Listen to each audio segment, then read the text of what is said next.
I think we'll see some routes restored, like I said, probably about the 1st of March if it's passed by the board. And it's not going to be all or nothing. It's going to be kind of staggered. Correct. Almost. Correct.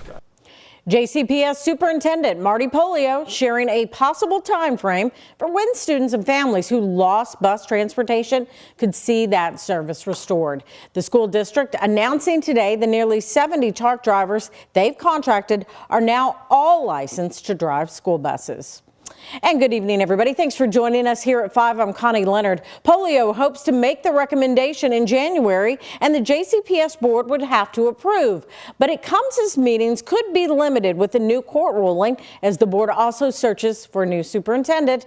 Could that be delayed? Isaiah Kim Martinez and senior photojournalist Alyssa Newton have the update.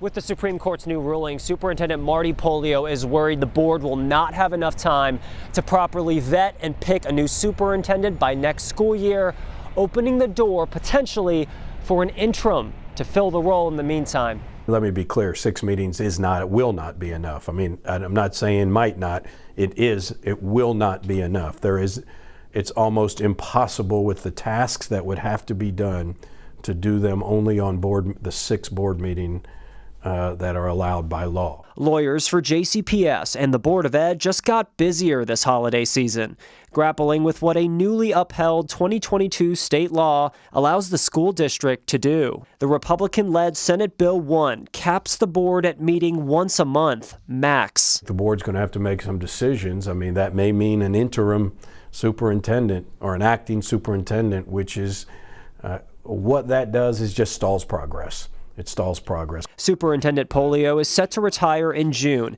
and the board is on a tight schedule to find his replacement. I would say for the board to successfully select a superintendent, they would need 12 to 15 meetings to do that. And with only 6, that's going to be a real challenge. The district is also trying to figure out whether this could affect the board's ability to call special meetings, which could put the timeline of restoring magnet and traditional school bus routes in limbo. Would you stay longer if you had to? I don't know. If it came to that. I can't comment on that. I don't know.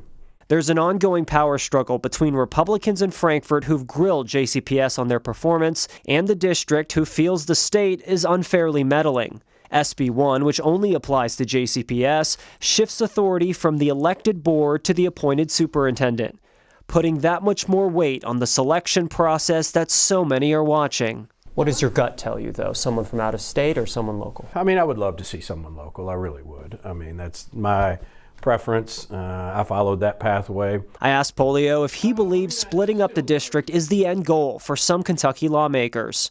I do believe there's some desire for that. I think that's been pretty evident from some of the comments of legislators, but I don't think it's a possibility. I think it would be devastating for this community, probably the most devastating decision this community would ever see. And that task force, formed by legislators to study how JCPS operates, will continue meeting in 2025, with recommendations to come after.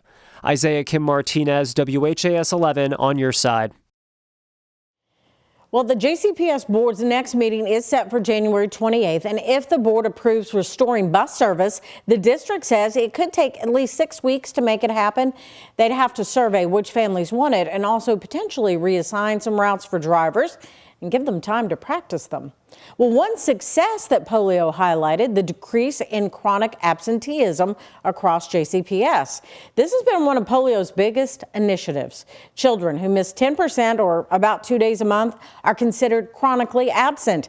Well, this year, a new bill means these children's cases will be turned over to the county attorney's office and could come with a court date for parents if a child misses too many days of school. In Kentucky, nearly 1 in 3 children are chronically absent, but now Polio said today 1,500 to 2,000 kids are no longer facing that issue. That's about a 5% decrease from the year before. We're seeing some real positive results out of our literacy, our reading plan, and our math plan. Positive results on outcomes based on our assessments from fall of last year to fall of this year. In JCPS last year, nearly 25% of students missed 15 or more days of school for unexcused absences.